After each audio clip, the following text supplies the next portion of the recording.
You might find this a very unusual submission, but I think it's one that you and your viewers might enjoy. And while I prefer to remain anonymous, I can assure you that it's actually genuine and without giving you my entire life story. I grew up in the United Kingdom, but my parents are Greek and Iranian. They met in London after emigrating, worked hard to make a life for themselves, and then had me. They pushed me to do well in school, consoled me when my attempts to become a footballer failed, and then were pleased as punch when I was accepted into Oxford University to study Greco-Persian history. Dad liked the idea of me staying in academia. Mum agreed but thought that I should study medicine. Yet, not long after I graduated, I got a letter from an institution known as the Government Communications Headquarters, who invited me to attend a job interview.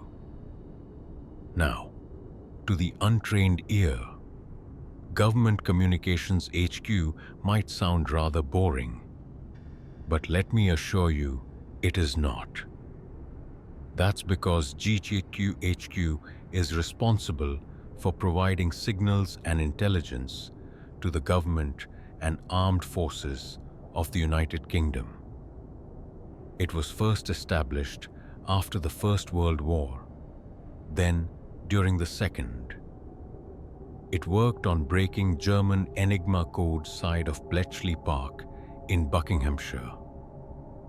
Now, getting hired by them didn't make me some glorified IT guy. It made me, for all intents and purposes, a spy. And I later found out that I'd been headhunted by the recruitment team while I was at university, partially because of my academic and sporting performance, but mainly for my language skills. I spoke a little bit of Greek, but my mum's side of the family were very involved when I was a kid. So, while I wasn't completely fluent in Farsi, I knew much more than most about Persian language and culture, and could easily pass as Iranian. And this made me an ideal candidate to spy on the Islamic Republic. So, for the first 18 months of my career, I trained for that. But then, on a sunny afternoon, UK time, in September of 2001, 19 hijackers changed the course of history, as you know. And after the towers fell and told New York how the world was about to hear them, my department's focus shifted from Iran to Afghanistan. But seeing as the two countries have very similar languages, and Dari and Farsi, it made me a highly rated asset and one that was itching to be deployed. And less than 2 weeks after the attacks, I was sitting in a briefing room going over the details of the assignment that I'd been given: London to Cyprus, Cyprus to Turkmenistan. And then, from there, I transformed myself from a British civil servant to an Iranian journalist before taking a taxi over the border into Afghanistan. Now my destination was the ancient city of Herat, where I'd gather intelligence on Taliban morale and troop numbers prior to what was undoubtedly going to be an American-led invasion. While in Herat, I learned that many Taliban fighters had been sent to the mountains around 30 miles southeast of the city. There, they were digging in, stockpiling munitions, and preparing to resist coalition forces. So that's where I went. I was advised to hire a guide to escort me through the wilderness and towards the mountains. I didn't want to get lost, but neither did I want to attract too much attention to myself. So, I hitched a ride to a small village within 2 days. walk of the mountains, then did just that. Walked. Getting up into those mountains made for the toughest hike of my life. Then, following one particularly grueling climb, I was relieved to see a gently sloping valley that led deeper into the mountains. It was beautiful in its way, like a little slice of Shangri-La. But as I looked around, I suddenly spotted two men standing on a ridge some distance behind me. They were little more than specks all the way up there, but I could tell that they were watching me. And I remember thinking to myself, I'd be in a terrible spot of bother if one of those chaps had a rifle. As I walked further and further away from them, and the valley stayed nice and quiet, I started to relax. I started thinking that there were just two curious shepherds. But no sooner had that thought entered my head. The first bullet struck the rocks about 50 miles away from me. It was terrifying, impossible to put words into in a way, and I've never felt anything like it. There was nothing ahead of me but open ground, so all I could do was run as fast as I could and hope the gunman was just some goon with an AK and not an expert marksman. Because if he was, I was dead. And the first bullet landed about 50 miles away in a spray of dust and gravel.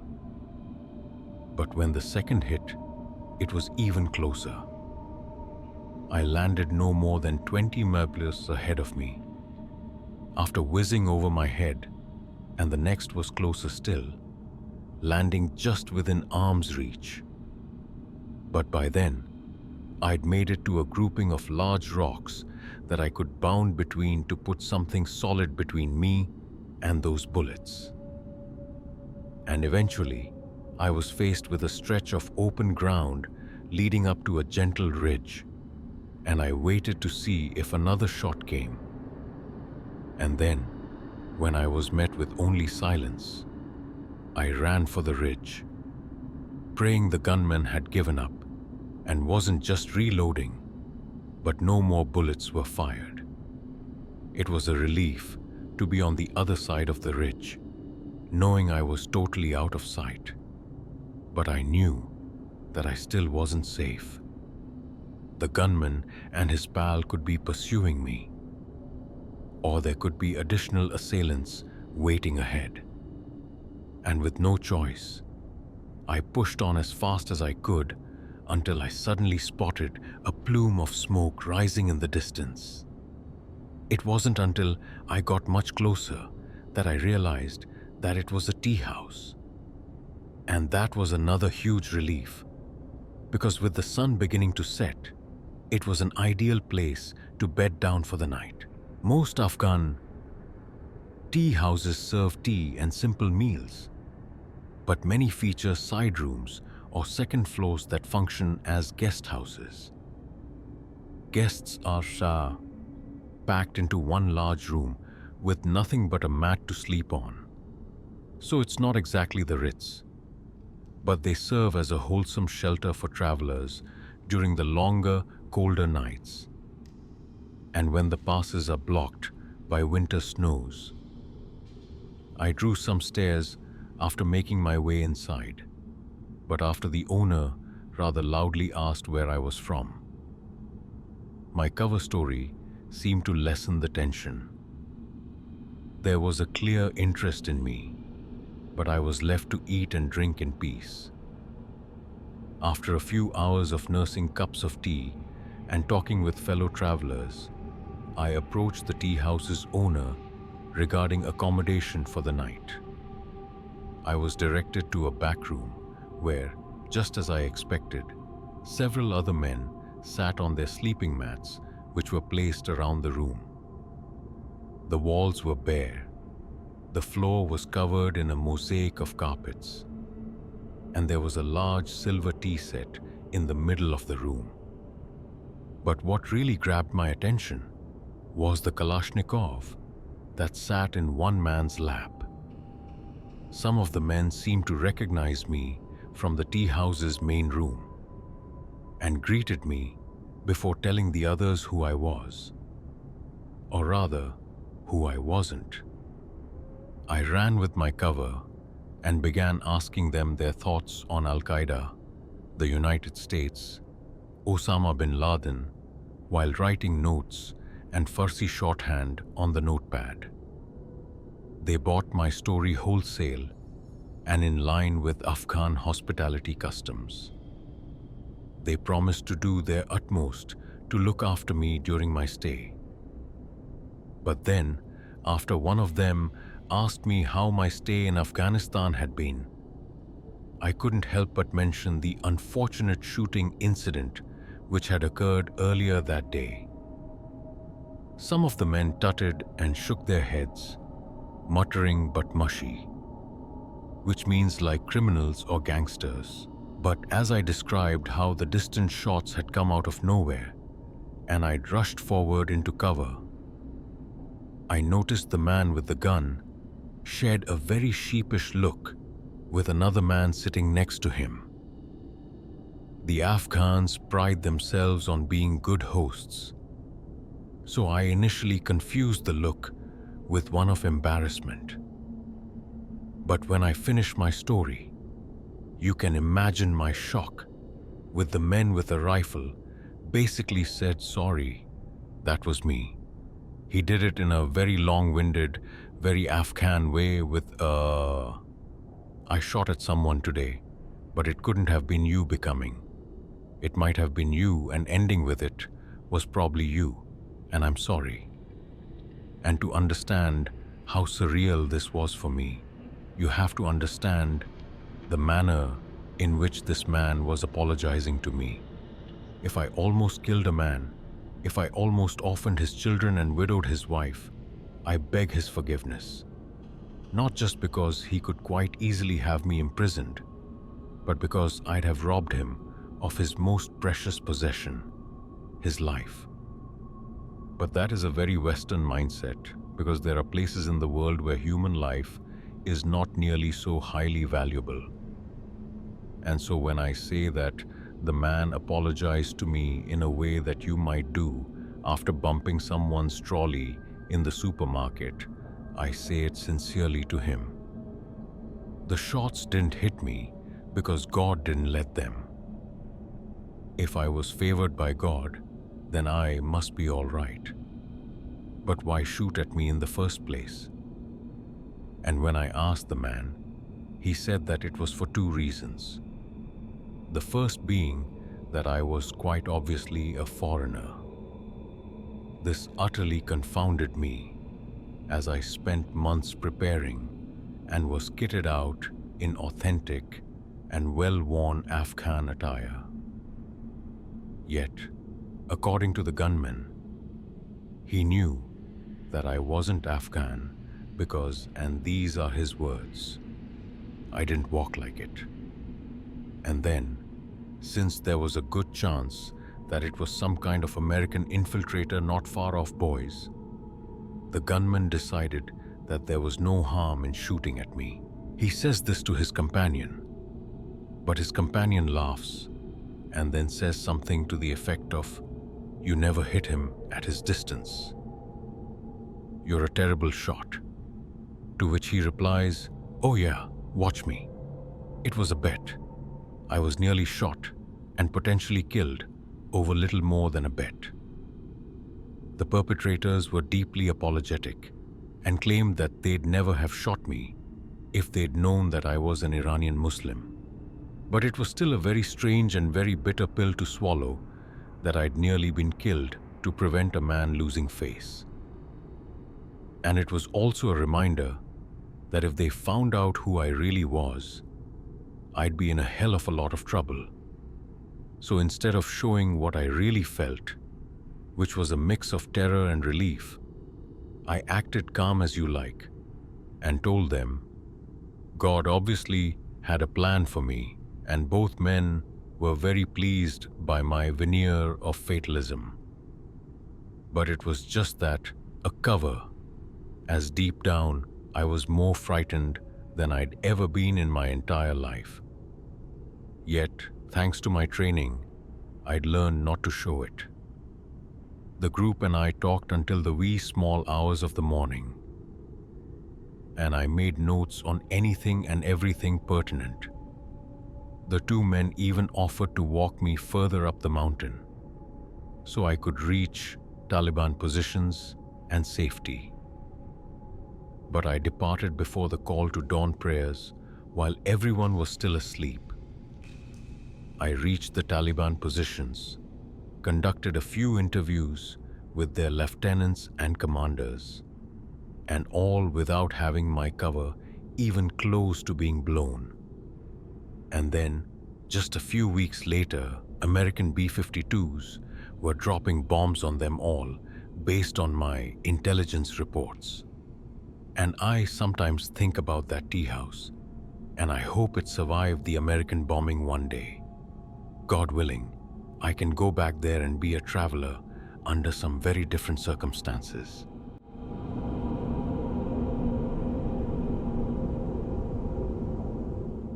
More than 20 years ago now, way back during the summer of 2002, I received some of the worst news of my entire life.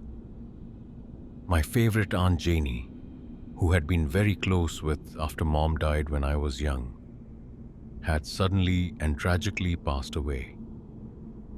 It was devastating, but perhaps even more so because it came at a very inopportune time for me.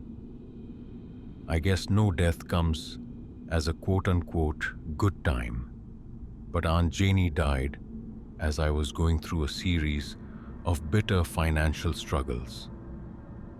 I moved across the country a few times before to pursue my dream of.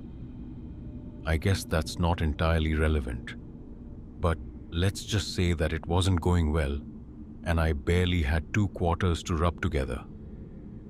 I couldn't afford a flight, and I really didn't want to leave my car alone for days because it had almost certainly been stolen by the time I got back.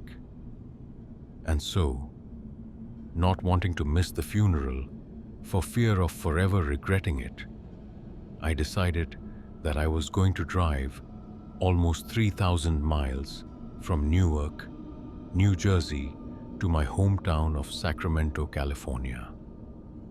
And sometimes when I look back on it, I wonder what in the world I was thinking, embarking on a 6,000-mile round trip. But at the time, it made perfect sense. I hated living in Newark so bad that I'd have done anything to get away for a while now. Nothing against the city itself. It's not nearly as bad as some people make it out to be. But my living arrangements left much to be desired, and for multiple reasons. 2. I also figured that since I hadn't really seen much of the country I lived in, it was a great excuse for a road trip then. And this is probably the craziest part. I figured that I might buy an RV while back in California, assuming that I got some inheritance money and I'd drive that back to Jersey instead. And like I said, I'm not really sure what I was thinking, but my idea of that road trip and the reality of it would turn out to be very different. On the 3rd day of my journey, I had reached the western side of Wyoming. I just stopped in a little town called Lyman for a light lunch, and then planned to stop for gas in a place called Evanston before crossing over into Utah. But after maybe 45 minutes of being on the highway, I spotted a small town on the horizon, one that I was pretty sure not. Evanston. Now, I remember slowly as I reached the town limits while thinking, might as well top off my tank here if possible. And I started looking around for a gas station. But then, rather than wasting time driving around in circles, I figured that I'd just ask someone for directions. The place had an old-timey vibe about it, and a bunch of stores had signs that looked like they were in Swedish or maybe German. And then, aside from a couple of rundown houses, it was honestly picturesque. People looked friendly and had that wholesome small town feel to it.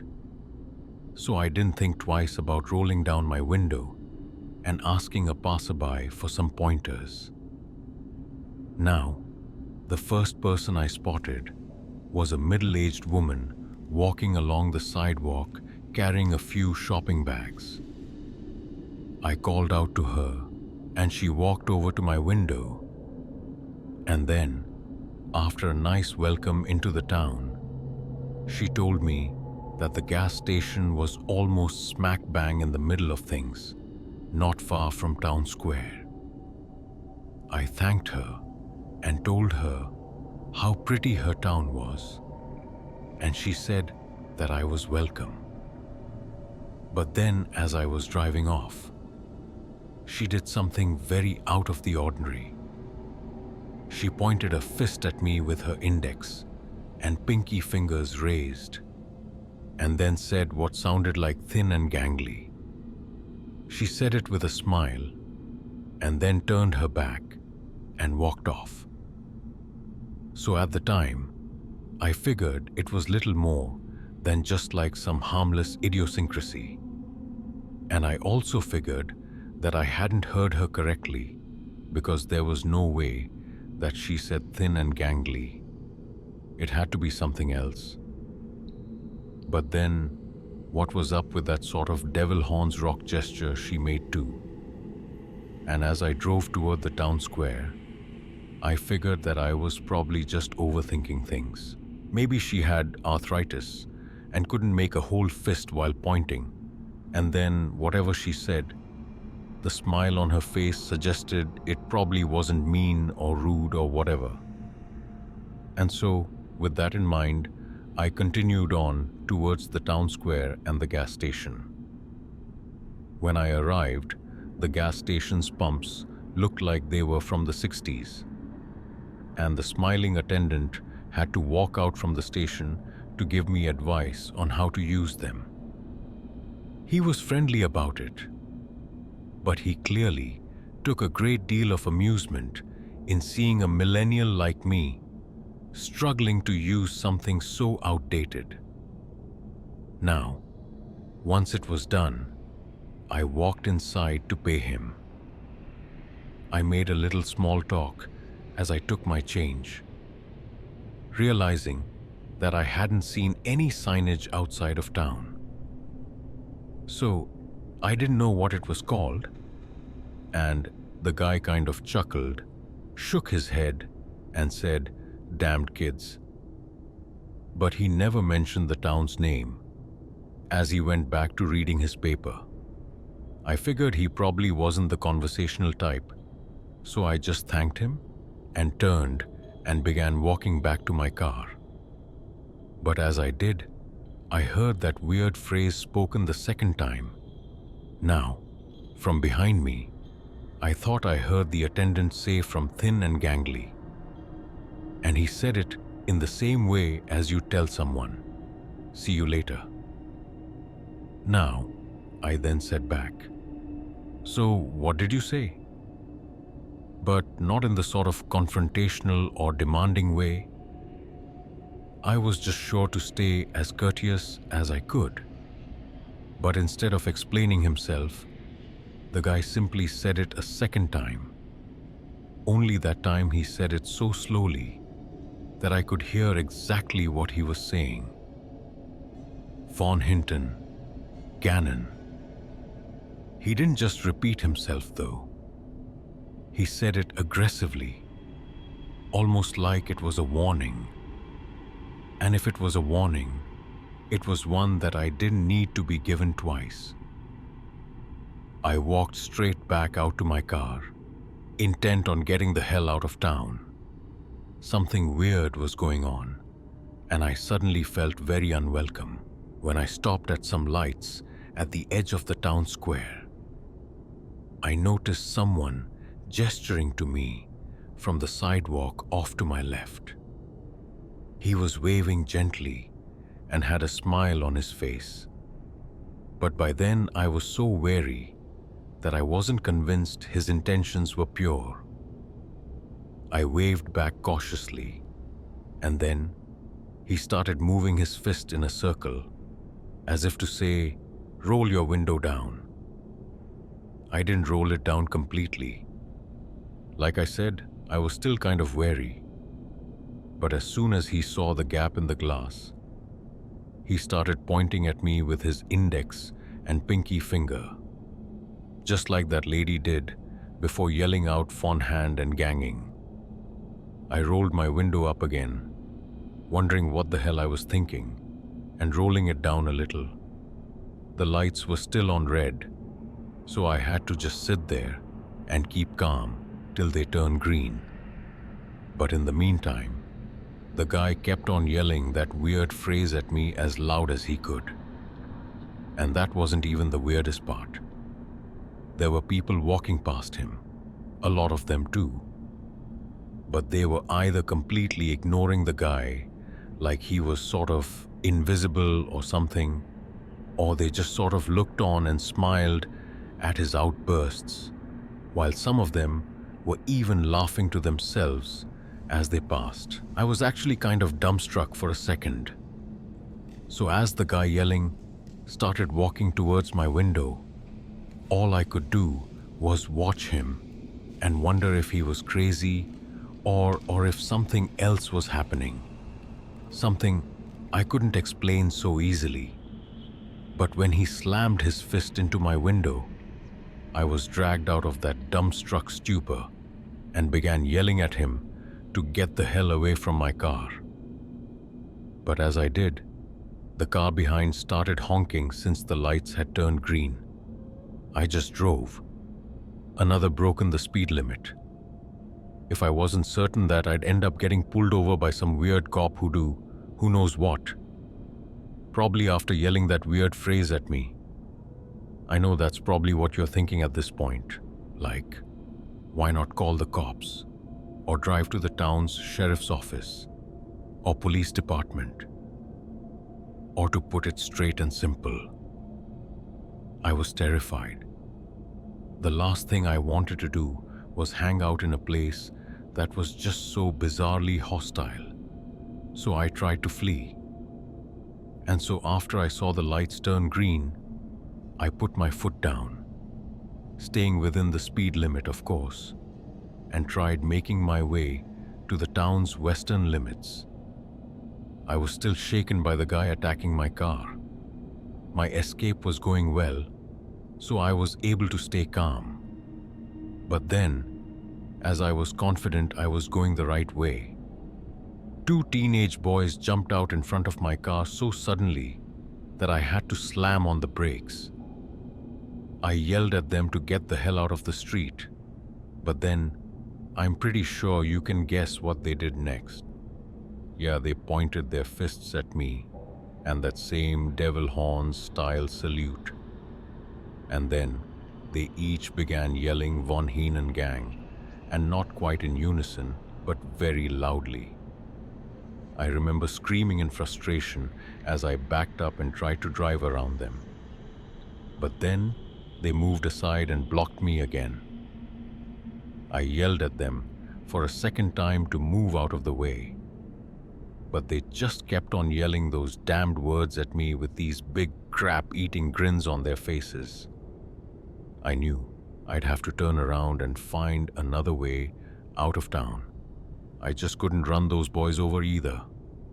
I wanted to. Don't get me wrong, but you see my point. But then, as I looked behind me to check if the street was clear, I saw a third boy running in my driver's side window. And he's carrying this big old stick in his hands. I knew what he was about to do with it, so I did my best to speed up my attempts to turn around. But I was too slow. and he was too quick. But he wasn't just quick. That kid was strong too, because when he sent that stick smashing into my window, it caused the glass to actually crack in a spiderweb pattern. Now I screamed and the boys laughed. And then, honestly, I didn't try to run them over, but they were forced to duck out of the way as I put my car in drive and put my foot down again. They didn't just quit it either. They chased my car, running as fast as they could until I reached the town limits, and I kept looking up into my rear view, watching them run right down the middle of the street. A couple of grown-ups were walking around, but they didn't seem to pay any attention at all to those boys as they ran screaming behind my car. I distinctly remember yelling, "What the F is wrong with this town?" as I finally hit the open highway, trying desperately to stop from breaking down completely. And I think I lasted about 5 or 6 mile stops before I pulled over to the side of the road and burst into tears. It took a while before I was calm enough to drive again. But then, I got back on the highway and I realized that I wasn't where I thought I was. It took a while to actually orientate myself, but when I did, I managed to get back on the road to Evanston. When I arrived about an hour later, I stopped and checked a map to see what the sheriff or police department was. I didn't want to ask any more strangers. I didn't want to risk it. I drove to the police department, and then, after arranging the talk with an officer, he led me to some kind of interview room where I told him the whole story. I actually tried to omit the little detail about them shouting weird phrases at me, because I knew that that would just make me sound crazy. But even so, the way I described the town and the way its people acted towards me, I had the officer raising his eyebrows on more than one occasion when I was done, and I was practically begging him to do something. He asked if I was okay to wait for a while because he needed to go talk to the chief. I got ready to wait for a while, because stuff like that nearly always takes an annoyingly long amount of time, at least in my experience.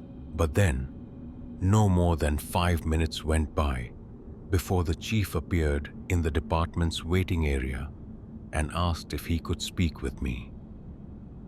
Now, I could tell just from the way he greeted me that it wasn't going to be good news. But hearing it was surreal to say the least. The chief said I wasn't the first person to fall or foul to what he called Germantown.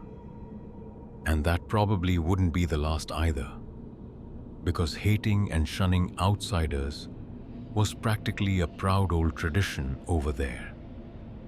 And I told him about the weird phrase they've been yelling, the von Henen gang, and which turned out to be some sort of archaic German way of saying, "Get the hell out of here," as well as the attacks. The chief said that I was lucky not to get worse, because he'd known folks to need medical treatment after accidentally driving through their Germantown. Wasn't the place his actual name? Its occupants called it something else, but the whole being mean to outsiders. Things started way back in the 1800s, I guess after someone brought some plague into the town. They were already super old school religious and had a lot of superstitions.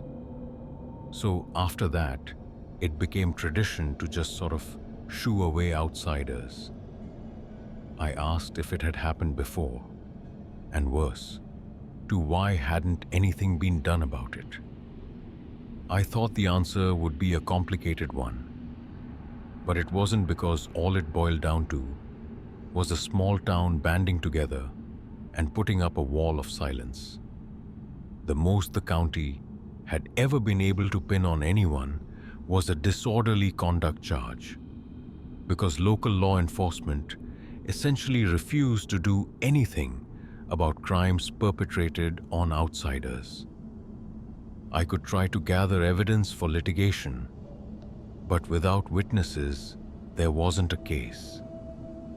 And so, according to the police chief, the best thing that I could do for myself was to get in my car, keep on driving to wherever I was going, and just try to forget it ever happened.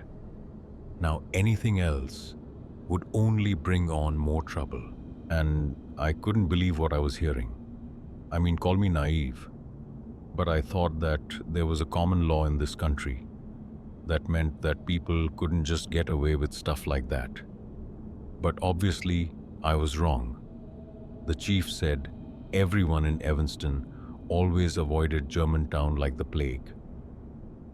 Or if they did drive through it, they made damn sure not to do so with a low gas gauge, and they never ever stopped. Now I made it to my aunt's funeral, but I never did buy that RV.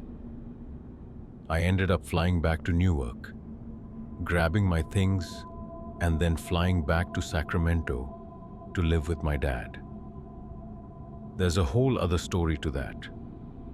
But let's just say that what I experienced in Germantown had me reassessing what was important in life. We kind of normalized cities as being dangerous places, or just accept certain neighborhoods or streets being tantamount to a sort of no-go zone. And I guess I didn't realize that that same thing applies to small towns in the middle of nowhere, too.